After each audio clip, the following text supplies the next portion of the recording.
मानव सभ्यता इस बात से भली भांति अवगत है कि जल का हमारे जीवन में कितना बड़ा महत्व है। वैसे तो हमारी धरती का 70% भाग जलमग्न है, लेकिन दुर्भाग्यवश केवल 3% पानी ही पीने योग्य है, जिस पर कि धरातल पर रहने वाले सभी मनुष्य और जीव निर्भर हैं।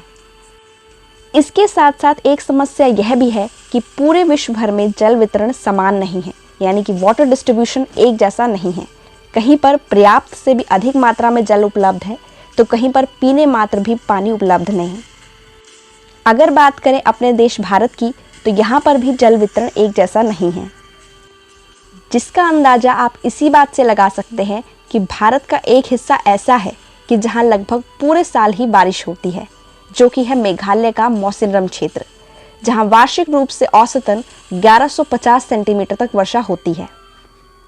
वहीं दूसरी ही तरफ राजस्थान के ऐसे कई क्षेत्र हैं जहां पूरे साल में सिर्फ 30 से 60 सेंटीमीटर तक वर्षा होती है। हालांकि पूरे भारतवर्ष में राजस्थान से भी कम वर्षा अगर कहीं देखने को मिलती है तो वो है लद्दाख, जहां प्रतिवर्ष केवल 8 से 10 सेंटीमीटर तक ही बारिश होती है। तो इसलिए जहां राजस्थान को रेतीला रेगिस्तान कहा जाता है, वहीं लद्दाख को बर्फीले रेगिस्तान की उपाधि मिली है। लेकिन आज के इस वीडियो में हम केवल राजस्थान के ही विषय में बात करेंगे। राजस्थान के सूखे क्षेत्रों में कम वर्षा के कारण जीवन यापन बहुत दुर्लभ हो जाता है। इस कारणवश राजस्थान सरकार और केंद्र सरकार अलग अलग तरीकों से जल संरक्षण के कार्यों में लगी हुई है और साथ ही साथ लोगों को जल संरक्षण के नए नए तरीकों के बारे में जागरूक करने का प्रयास भी कर रही है। इस बारे में हमारी खास बातचीत हुई आदर्श कुमार चौहान जी से, जिन्होंने जल संरक्षण के अलग अलग तरीकों के बारे में हमें भली भांति विवरण दिया। आइए जानते हैं उन्होंने क्या कहा। राजस्थान में क्या है कि जो पानी है वो इतना नीचे है, 600, 700, 1000 फीट तक नीचे वाटर लेवल है। तो यहाँ आज की डेट में जो भी पानी पीता है यहाँ पे, वो आदमी वही पानी पीता है जो लेटेस्ट की बरसात है, उस बरसात का वो पानी कभी जो बरसात का है वही पीता है, कभी रिचार्ज वाटर नहीं पीता। यहाँ पे सूखा ज़्यादा रहता है, मतलब बारिश कम होती है, तो लगभग कितने टाइम पीरियड, एक साल में मतलब कितने, 1 महीने 1.5 महीने कब? इस बार तो मैम ये 1 महीने बारिश हुई है एवरेज। हाँ, और वैसे क्या है कि 15 दिन, 20 दिन, 18 दिन बस। वो भी पहले फर्स्ट ऑर्डर में जो रेन आती है वो आई, और सेकंड ऑर्डर में, थर्ड ऑर्डर में तो ये होता है कि जैसे सितंबर में नॉर्मल बारिश आती है, जैसे यूपी में है, एमपी में है, बारिश होता है तो एक कोहरे की तरह बारिश आती है और चली जाती है वो। और यहाँ का टेम्परेचर इतना ज़्यादा हो जाता है सॉइल का, नीचे के अर्थ का, कि वो जो भी फवारा गिरता है, स्प्रिंग होता है, उससे कोई फ़र्क नहीं पड़ता उसको। ऑलरेडी यहाँ की सैंडी सॉइल है, इसलिए सैंडी सॉइल में उसकी कैपेसिटी कम होती है, हाँ, ऑब्जॉर्व करने की कम होती है। ये वाटरशेड मॉडल है कि अलग अलग ड्रेन्स हैं, first order, second order, third order. इसमें क्या होता है कि पानी और मिट्टी को दोनों को रोकना है, संरक्षित करना है, जिसके लिए क्या है कि ये ऊपर से जो भी बारिश होती है उसके साथ मिट्टी का कटाव भी होता है और पानी व्यर्थ चला जाता है, वो वेस्टेज हो जाता है, डायरेक्ट जो भी नाला होता है या बड़े नाले में डायरेक्ट चला जाता है। हमारा पर्पज़ वाटरशेड का ये है कि इस पानी को, इसकी वेलोसिटी रोकते हुए, ताकि नीचे परकोलेट हो जाए, इसमें परकोलेट हो जाए, और जो इसकी कंजर्वेशन सॉइल की है वो नमी बनी रहे, और उस पर जो है बंजर भूमि है उसमें चारा उग सके। तो इसमें क्या है कि हम बड़े जो चेक डैम हैं और नाडियाँ, तालाब, इनमें क्या है कि ये उस डिज़ाइन के हिसाब से यहाँ पे वो बनाते हैं स्ट्रक्चर। उसके बाद क्या होता है, सेकंड ऑर्डर पे आते हैं तो उसमें उससे छोटा स्ट्रक्चर होता है। फिर क्या है, थर्ड ऑर्डर पे ये बड़ा स्ट्रक्चर बनाते हैं। ऐसे ही क्या है, इनके पानी धीरे धीरे रुक के नीचे परकोलेट होता है और एक्सेस वाटर जो है उस स्ट्रक्चर के थ्रू बाहर निकल जाता है। इससे क्या है कि इसमें जो नमी बढ़ेगी बंजर भूमि में, उसका क्या है, सीपेज जो है अरेबल लैंड पे फ़र्क पड़ता है, और उसमें क्या है, फसलों का उत्पादन बढ़ता है। और नॉन अरेबल जो पास्चर लैंड होती है, उस पास्चर लैंड में भी हम काम कराते हैं, जैसे फलदार पौधे लगाते हैं और छायादार पौधे लगाते हैं। जैसे ये है, ये एक बागवानी है, ये अरेबल लैंड में है। उसको अपन अरेबल लैंड में क्या करते हैं, बागवानी लगाते हैं, फूल पौधे जो भी है। ये अरेबल लैंड में काश्तकारों को भारत सरकार द्वारा जो प्रधानमंत्री किसान कृषि सिंचाई योजना है, उसमें 60% शेयर उसका होता है और 40% स्टेट गवर्नमेंट का होता है। ऐसे ही क्या है कि हमारे राज्य सरकार, राजस्थान सरकार द्वारा जो राजीव गांधी जल संचय योजना चलाई गई, उसमें 90% जो है स्टेट गवर्नमेंट खर्च करती है, जिसमें हमारे टाँका और एनीकट, मेड़बंदी और लाइवलीहुड से संबंधित जो भी गतिविधियां हैं वो हमारे उससे प्रोवाइड किया जाता है। ये वाटरशेड मॉडल, इसका मतलब ये है कि खेत का पानी खेत में रहे, कंजर्व हो, उसके बाद जो एक्सेस वाटर है वो आगे जाए।